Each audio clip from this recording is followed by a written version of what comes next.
In the not too distant future, next Sunday AD, there was a guy named Joel, not too different from you or me. Hello, I'm Faith, and welcome to Faith's Take, where I talk about anything and everything that I find interesting. And welcome to my review of MST3K episode 107, Robot Monster. Now, we've seen some pretty weird and lame things throughout this season. From dead brides to Aztec mummies to 2 different crawling body parts, but this movie may have some of the most bizarre and stupid things we've seen thus far. We open with a scene nearly identical to the cold open from The Crawling Hand. It's Joel in a housecoat giving us a very simple rundown of what we already know thanks to the theme song, in the same way in tone you may hear something described on a rerun of Dora the Explorer or Sesame Street. And hopping right into the invention exchange, we see that both Joel and the Mads have inventions and jokes that are just as simplistic and child-friendly as Joel's cold open. Welcome to the Satellite of Love. My name's Joel, and I'm marooned in outer space, and I guess in a way, you are too. Stick around, we're gonna find out what the movie is, and then we're gonna have an invention exchange, and then we can get on with the experiment, and then after that, I guess you could get on with your lives. Hey, sirs, what's going on? What's up? Well, what's up every week at this time, you anti-gravitational sewage leak? It's the invention exchange. It's a little something we like to call the mechanically inflating whoopee cushion. It's really sophomoric. Thank you. It's called the Cumber Bubble Bun. Hit the music, Cambot. Your film today is Robot Monster. See, to call this film wretched would just be an insult to the word wretched. It stars no one. Oh man, you won't believe this. Yes, and to further your viewing displeasure, we have a double dose of that classic Commando Cody serial, Radar Men from the Moon. Oh, movie side! On this go-round, we have not one, but 2 Commando Cody shorts with the episodes Flight to Destruction and Murder Car. Our trio starts out in despair, quite reasonable given the past 4 of these that they've had to sit through, and while the footage from the last one made it look like Cody flew off a bridge as it exploded, we see that it was all just an editing trick and he actually escaped the car beforehand. He then explains all that's happened to some government agent, while the earthbound Moon Man tells his gangster henchmen to get some more funds, and after a completely botched bank robbery perpetrated by men who do this type of stuff for a living, they decide to just kidnap Cody for ransom instead. Can we go? Done it. Starring the same people as the week before, and the week before that, and episode after episode. Well, try to keep a good attitude. We gotta do 2 of these. What? If I remember correctly, they're turning on to the Bridge of Death. Oh, look, it's a bomb. Hey, that scene wasn't in last time. That's because they didn't get the film back from the drugstore yet. Perhaps our best move would be to attempt an attack on the moon. We'd be at a terrific disadvantage. I don't even see how we could land ships there in face of their ray guns. We just can't sit here and wait to be attacked. Sure we can. We've done it a million times. Riddick, the ruler, told me. So you'd better arrange to get another truck to mount it in. Okay, but I'll need some more money. My purse is on the counter, honey. So you would be wise to continue to obey my orders. Your more recent activities would be of extreme interest to the authorities. Oh, who's gonna report me? You, Mr. Moon Man? Boy, that guy's good at leaning. Hey, his face rings a bell. Oh, what a time to get a kink in the back. From what I hear of activities on Earth, kidnapping important persons and holding them for ransom has proved highly profitable. It's very trendy. The thugs show up at Cody's lab only to find 2 of his colleagues instead of him. Another fistfight ensues with both of the scientists being knocked out. Joan comes to first, and they decide to kidnap her so Cody will come to them. And of course, as soon as they drive off, Cody pulls up and heads into the lab.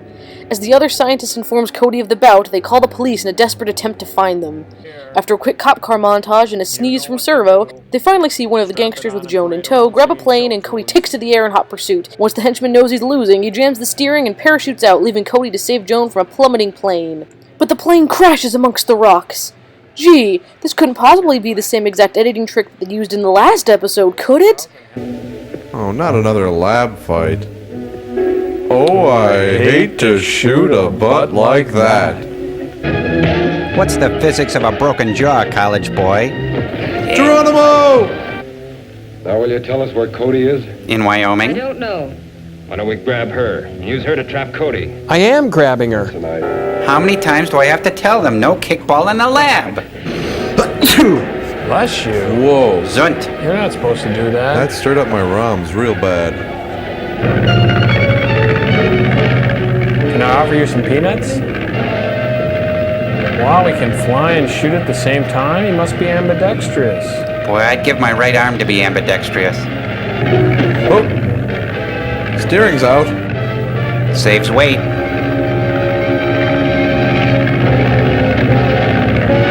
Oh, nice guy. Where's Charlton Heston when you need him? Hey, they should really work up this act for air shows. It would really fly.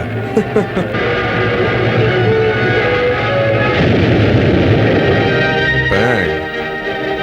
And we immediately roll into the next serial with Murder Car. The bots decide they can't take another one of these and try to escape, which they don't do very often, but I always love when they do.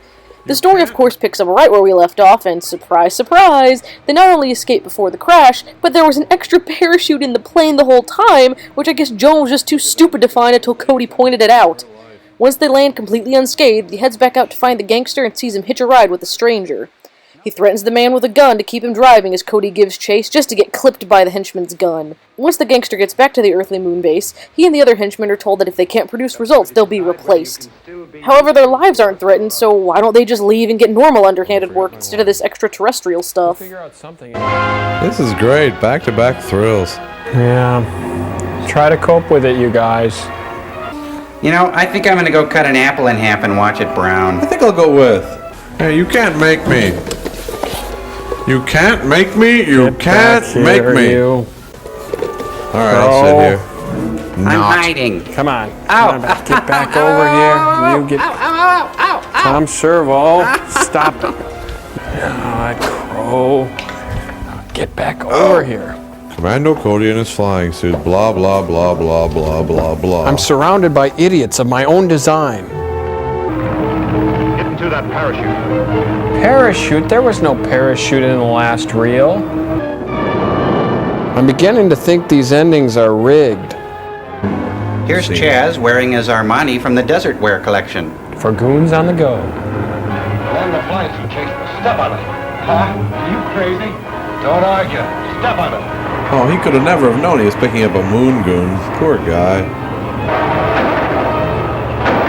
Whoa! Hey, you winged him. Better get out the dogs.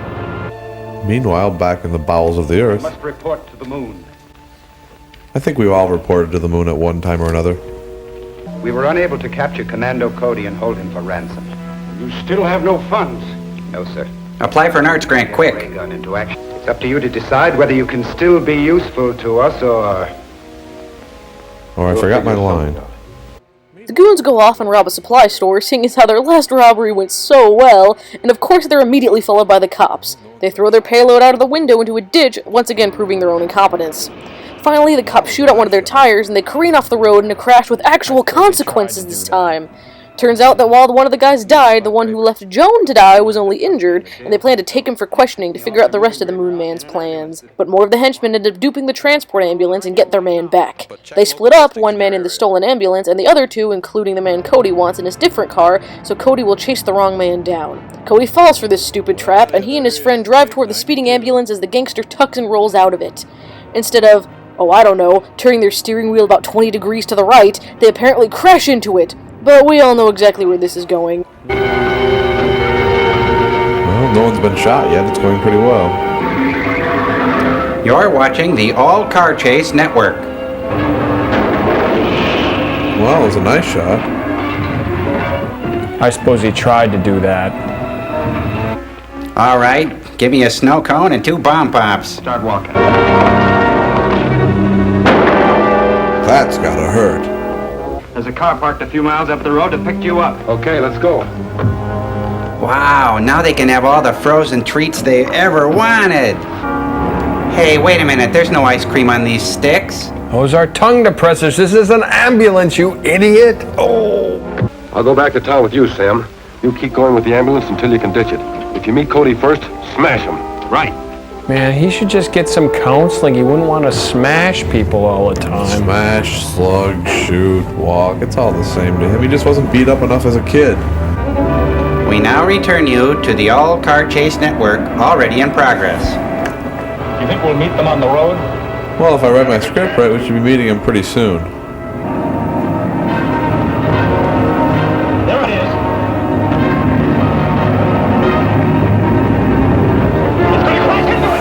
Nah, we've done this a million times. Oh, we gotta get out of here. Heading out to the bridge, Joel and the bots discuss the actual physics of Cody catching up with a plane, and it turns out Servo is an aeronautical genius. After figuring that, they discuss all of the various films who have their physics all wrong, but it ends up being the physics of bumblebees that the bots can't comprehend all at once. Let's see if what we just saw in the movie could really happen. Tom Servo, what's the estimated speed of a two-person single-engine plane? Let's see. Assuming a tailwind of, let's say, 30 miles per hour and figuring an average weight of 135 pounds for each passenger, I'd say 123 knots, plus or minus 3% for the drag coefficient. Of course, gentlemen, we're only theorizing here. In reality, it takes only one film edit to advance Cody to the plane. Right. This couldn't really happen. You know that thing that Isaac Asimov said about King Kong's body being too huge? It couldn't happen physically. He'd crumble. Oh, yes, we see. It's exactly like the Invisible Man paradox. If he's truly invisible, he'd be blind because his retinas would be transparent. Physics says bumblebees can't fly, but they fly. Go figure, Tom Servo. Wingspan, body weight, air resistance. Whoa! Oh, man. And it's finally time for the main feature, Robot Monster. After some long opening credits, we open with two children playing near some caves, and we see that the boy named Johnny has a ridiculous bubble contraption on his head while he pretends that he's a spaceman. The children continue to play unsupervised when they run into a couple of archaeologists. Johnny threatens to blast him into oblivion with his bubble gun, but the men convince him that they should all just get along instead. The kids are found by their mother and older sister Alice and are taken back to their picnic in what must be the most uncomfortable location for a picnic in the history of picnics. Robot Monster. Oh, man. Pamela Paulson, she's never made a bad film. George Barrows, too ashamed to show his own face. The automatic billion bubble machine. Is that expensive? No, it's not the machine that's expensive. It's paying the guy who counts the bubbles. Hey, I've seen this movie. Isn't this the boy in the plastic bubble? That's the kid's disease. He grows up to be John Travolta. Oh, no. It's so sad. You must die. Hey, it's Randolph Mantooth. He played Johnny Gage, right? We must die. Oh, well. Rampart. Well, if you insist, but come here. Kids, don't ever sit on an archaeologist's lap. Our job is to chip it out carefully and take it to a museum so people can study it. Oh, don't patronize me, rock jockey. Here we are in the cave. What's the deal? Their houses are right on the edge of a canyon? Will you be here when I get back? If we are, you are welcome to join us. In our dance of death. Hey, great! A picnic at the slag heap. Thanks, Mom. Say, are we ever going to have a new father around our house? I don't know, dear. Would you like that? If we do, I hope he's a big scientist that makes rocket ships and things like that. It has lots of candy. And so, after a meal of crushed granite and pop rocks, they slept. After the whole family takes a nap on the sharp, rocky ground, Johnny wakes up first and goes back to visit the archaeologists, only to find them gone, and after a lightning strike causes him to fall for some reason, we cut to reptiles wrestling. When Johnny finally comes to, there's some kind of bubble spewing device and more bright flashes. He hides after hearing someone coming from within the cave, and who could this mysterious figure be? A scuba diver in a monkey suit with a television antenna on his head. Yes, that is the costume for the monster. I don't think we've seen anything this moronic yet, and that's certainly saying something. But getting back to the story, the monster calls his boss, an identically absurd alien, who goes on spewing information that they should both already know. Scientists finally have realized that a barren landscape inspires a child's natural curiosity. Oh, he's always been light sensitive. Duck! Whoa! The movie's been attacked by a nature film. It's Greco-Roman wrestling. This is what comes from teaching apes sign language. That kind of looks like your Uncle Lou from that picture you showed us. Hey. He comes from a planet where they evolved from apes and water coolers. You are late, 14 minutes. The lights were against me. There are perhaps 8 people left on Earth. Not perhaps, precisely. Find and destroy them. Their resistance pattern showed some Is intelligence. he looking into a mirror? All are gone now. It's like he's a Wait is schizophrenic clear ape. for our people. He's Boy, got I want problems, facts. huh? Yeah. Johnny runs home, and it turns out that he must be in some kind of alternate universe. Not only is his dad alive now, but Johnny also knows and remembers everything that's happened in this timeline and seems not to remember the other one at all. I wonder what that could be foreshadowing. I'm sure it won't be frustrating or anticlimactic in any way whatsoever. Anyhow, the only reason his family has survived is that his father and older sister found a way to hide themselves from the beams the aliens used to find and kill all the humans. Unfortunately, it doesn't work anymore, as the main alien, named Roman, broadcasts straight to them and declares only 5 of them are left, meaning they've killed 3 people in just the past 2 minutes, including Roy, one of their old friends, and Alice's kinda sorta boyfriend. It's the Berlin Wall. No, this is the future. That's the Great Wall of Cleveland. Oh. I don't think that wiring was up to code. The only reason we are still alive is that your sister Alice and I worked out a way to reflect his deadly beams away from the house. I was in the cave painting these pictures the way we saw him on the viewer screen. Why were you doing that, Johnny? So in case he did wipe out the human race, there'd be some record of how it happened. Johnny, don't be a hero. Don't be a fool with your life. Just in time. But why should we succeed where others fail? Don't you talk like that, dear. I have to talk like that. I'm German. Humans, listen to me. Okay. Due to an error in calculation, there are still a few of you left. We sincerely apologize for any inconvenience it may have caused you. Show yourselves, and I promise you a painless death. We're looking at a few other offers first.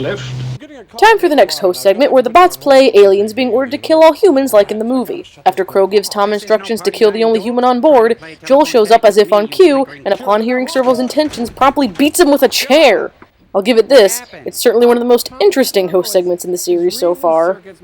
Servo, come in, my faithful servant. I am here, Your Excellency. Why have not you killed the human? Because he gives me crunchy treats, and he empties my load pan. But he is human and unfit to live. The Earthman approaches now. Destroy him. Oh, I must destroy the Hey, Crow, Tom Servo, what's up? Your number, I'm afraid. I must kill you, Mr. Bond. I must kill you now. Joel! What happened? Tom Servo, his reason circuits must have burnt out. He tried to kill me. Oh, no, Joel. We were just doing a little role-playing. What can I do to make it up to you, Tom? You could let me kill you, Mr. Bond. You could let me... He was kidding. Back in the movie, it turns out the family jumped to conclusions thinking their friend was dead because, what a twist, he's still alive. In fact, there are also the other 2 people as well, so I guess Roman was just trying to scare them by overselling the recent deaths. It turns out that it helps to let your scientist friend experiment on you, as the only 8 living people were all injected with the German father's experimental anti-disease serum. Now they happen to be immune to the alien death rays, and their weird electric barrier had nothing to do with it. However, they're not immune to explosions, so they still need to avoid him finding them. It turns out that the other living people were going to go on a rocket ship up to a space platform that apparently exists, and that the alien overlords haven't somehow found or destroyed yet. Unfortunately, the family is too late and the ship takes off without them. That turns out to be a blessing in disguise, as Roman calls them just to let them know that he shot the ship out of the air and blew up the space platform too. So now they really are the only living humans in the universe. A moment ago, she was crying because you were dead. You didn't have to waste any tears on me, honey. I bear a charmed life. Except in the shirt department. The professor here spends his entire life trying to discover a serum, an antibiotic serum that will cure all diseases, even the common cold. We're and listening. thanks to his wise choice of assistants, he manages to achieve his goal. And so, who does he experiment on with his first injections? Monkeys? Himself, his Rodents? family. If I only had a decent assistant who could take orders instead of trying to be the boss. I'm bossy. You're so bossy you ought to be milked before you come home at night. Dibs. I'll get a stool and a pail. I'm sorry. That's utterly ridiculous. Oh, how could you say that? Are you going to milk this for all it's worth? Now, this is what Dr. Cornelius would look like if he was played by Raymond Burr. Look, humans. Oh, it's just a V2 rocket. No, he could have had a V8. Joke, Joel. Joke. Sorry. I thought it was We are hilarious. headed for the space platform. Look at that, it's hand-powered. Space platform. They look really bored. He should have opened with a joke. And now on the 2 billion. The family decides they should try talking things out with Roman. They try to appeal to him by saying there's no way they could hurt him or his plans and he should just let them live. Roman concedes to talking things out face to face, but only if it's Alice and no one else. After the family ties her up to hold her back, Johnny runs away to find Roman himself. Realizing he's gone, Alice and Roy go looking for him. Roman tries to blast Johnny, but the kid doesn't get a scratch. He then does literally the worst possible thing he could do and reveals all the details about the injections and who got them, which includes the people that just got blown up. Johnny runs back to tell the others of his grave mistake, while Alice and Roy waste time making out in an unprotected field, and the couple head back to the bunker and announce that they want to get married, because a relationship based off of bickering and criticizing each other's work is the key to any successful marriage. I thought I told you to never call me here. But let me ask you something else. Have you thought about your future, What do you your have to insurance fear needs? from us? Let me show you the sick people you want to destroy. Thanks, we've been dying to meet them. First, take my assistant, Roy. Please. Developed a secret. I want to see the girl Alice again. Okay, now tilt the camera down We a little. want peace, Roman. Where shall we meet? Behind the junior high school gym right after math. Dry rivers. Johnny has left the barricade. He might have it in his head to find Roman. We have to stop him. Don't worry, Professor. Alice and I can find them. I'll go, of course, but don't either of you speak to me. Little boy who crumbled the Roman Empire. He's just roaming What around. are you doing here, boy? I came by myself. I wanted to find out what you had against me. Your voice, for You starters. are a new man. Your father must be a brilliant scientist. He's got a super serum that keeps people from ever getting sick. Maple How syrup? do you know it works? Because he tried it on me and Carla and Alice and Roy and everybody. Oh. And we don't get sick even when we swallow capsules with real bad bugs in them. Maybe you should stop And the eating two men bugs who took off on anyway. the rocket ship. They also had this injection. Sure, they... Oh, he's singing like a canary. No. Even at the end of the world, love springs eternal. Oh, he deflowered her. What has kept you two? Well, you know. Now, really, Father, isn't it obvious? Have you been playing house? In a way, in a way. Professor, Alice and I want to get married, and we were wondering how you'd feel about performing the ceremony. You want me to? Oh, yes. In that case, let's do it. And I want you to know, this is the biggest social event of the year. It's the only social event of the year. It's the last social event of the year. We know.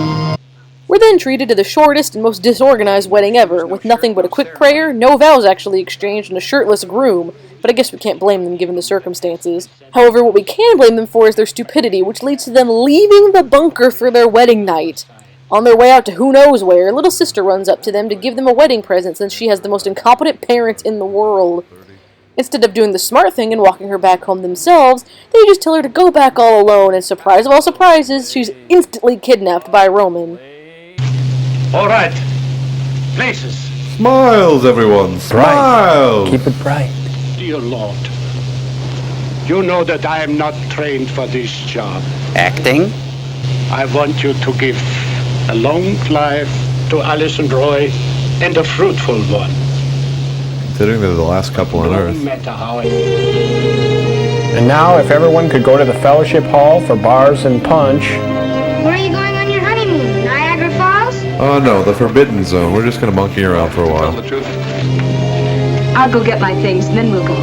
What things could you possibly have? Roy, Alice, wait for me. Howard, what are you doing here? I didn't get you any present. Oh, you little Your present was not coming. Thank you very... What are you doing here alone, girl child? My daddy won't let you hurt me. We'll I can't you watch might as well. I'm getting at it. It's just terrible. Now, in what's easily the weakest segment in this episode, the bots are fading fast thanks to the awfulness of this movie, while Joel tries cheering him up by telling him how great surrealism is. Oh, Joel, I think I'm having heart palpitations. This movie's really getting to me. Yeah, Joel, I think I'm developing an aneurysm. I think it's kind of cool in a dark, surrealistic sort of way. I don't get it, Joel. Is it cool to make no sense? No, Is it hip to be vague? It's not cool to make no sense, but it's surreal. Oh, like hoppity hop tang, strawberry potatoes, climbing Mount Everest in tears. Right, you got it. Right, look, even the Cambot's getting into it. Yeah, well, see you in the floating head Bantu peccadillo, Mr. McGree. Roman once again calls his boss, but this time with actual progress to report as he strangled the poor little girl to death, all because of her own family's careless negligence. And now we know why she was so underdeveloped, seeing as how I can't even remember her name. He then finds and overtakes our young lovers, who were just making out in the open again. Roy gets knocked out, but not killed for some reason, and Roman just walks off with Alice instead of taking her out right there, just so he can bring her to his cave and molest her. Meanwhile, the parents find their little girl dead since they couldn't keep one of their 2 underage kids in a bunker when they're living in the middle of a dystopia. As they bury her, Roy comes running to warn them of Alice's fate and then drops dead. And, as is often the case in these monster movies, the kid is the one who figures out the best way to victory as Johnny comes up with a plan to lure Roman out and get Alice back. What? If it's not one thing, it's another. Pan, pan, pan. Oh, we're gonna have to hose those 2 off like the dogs in the yard. What a romantic honeymoon. That, ladies and gentlemen, is the destroyer of the universe. I rest my case. I got the girl, oh happy day. I will love her and pet her and hug her and squeeze her and I will call her Georgette. Uh-oh. Field kill. I wish now I played house with her more often when she wanted to. Shut up, you little insensitive dolt. There's a robot monster, robot. Big robot, helmet, robot. Robot monster. Starting out of the grave, dear. He'd come if he could be sure of killing us. Go on. Tell me more. I like Call it. him on the viewer screen. Tell him we don't want to fight anymore. Uh-huh. He can get us in the ravine if he promises easy death. And then he kills us, right? Mother, keep digging graves. Better do too.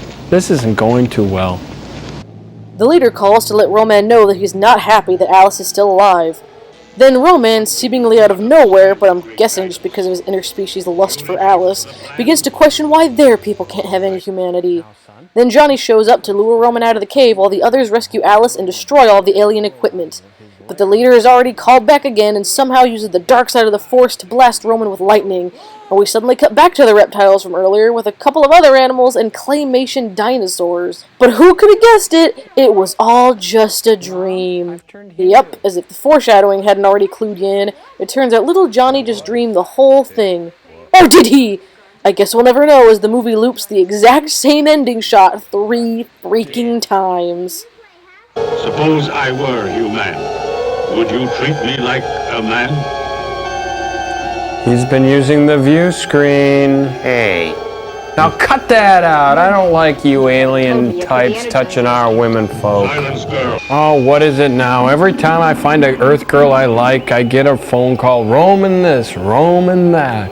I wish to make an estimate of my own. To think for yourself is to be like the human. Me, man? Yes. Now, son, this is the first time you've been away from home luring the destroyer of the world out of his lair to save what's left of mankind. So I want you to keep a cheerful disposition and remember to wash up, and I want you to take this hairdryer with you for safekeeping. Now your mother and I will get safely away from the blast zone and really have right a if you wonderful get time. work. Peeking through the knothole in Grandma's wooden leg. I've hired an idiot. Wish to be a human? Good. You can die a human. Whoa! I, the ruler of all romance, different voice. shall complete your task, Earth Romance. I shall release our cosmic tube rays. Cue the Deus Ex Machina. Kitty! It's a Play-Doh fun set come to life. Oh, that looks real. There goes the Tycho Railroad scenery. You're all right. What? How is he? He's all right. We just want to make sure you get up with everything you fell down with. I found him next to that flimsy plot device. Boy, was that a dream or was it? It was. Is this the end of the film, Joel? I don't think it is. You ever had a deja vu, Joel? Huh? What? Is this the end of the film, Joel? I think it is. You ever had a deja vu, Joel? Huh? What? Is this the end of the film, Joel? I think it is. You ever had a deja vu, Joel? Huh? What? We better get out. Oh, this is pathetic. I gotta go puke. You ever had a deja vu, Joel? Stop it.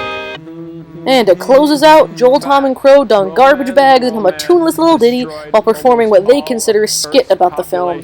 In honor of this week's film being over with, the robots and I have organized a brief skit titled Servo? The life and times of Roman the Roman pageant. Roman the Roman was an artificially created being devoid of any human passion. Please give to the United Robot College Fund. Because an internal hard drive is a terrible thing to waste. Think about it, won't you? What do you think, sirs? What in the name of Jules Bergman was that? Do you think maybe he's had enough up there? I think he snapped. Was it just me, or did Joel seem particularly on edge in this episode? Not only did he give Tom a useless beatdown, but he practically choked the bots out for Crow's V8 joke in the theater. As the Mads pointed out in the end, I think the films are really starting to get to him. The riffing also gets very slow in some places, since there was so much exposition in both the shorts and the movie, and they didn't want to riff over too much of it. And this was definitely one of the hardest actual movies to get through. The shorts helped, since Double the Commando Cody meant a shorter film, but between the complete lack of pacing, dull as dirt characters, all the exposition, and the overall lack of riffs, we have the worst episode since Women of the Prehistoric Planet. As always, thank you all so much for watching, and special thanks to all my wonderful Patreon supporters, including Jackie Ball, Kevin Nata, and Jill Johnson. I hope everyone out there enjoyed this episode, and get excited, because I'm approaching my 100th video where I'll be coming out with a new top 10 list. Thanks again, and I'll see you guys later.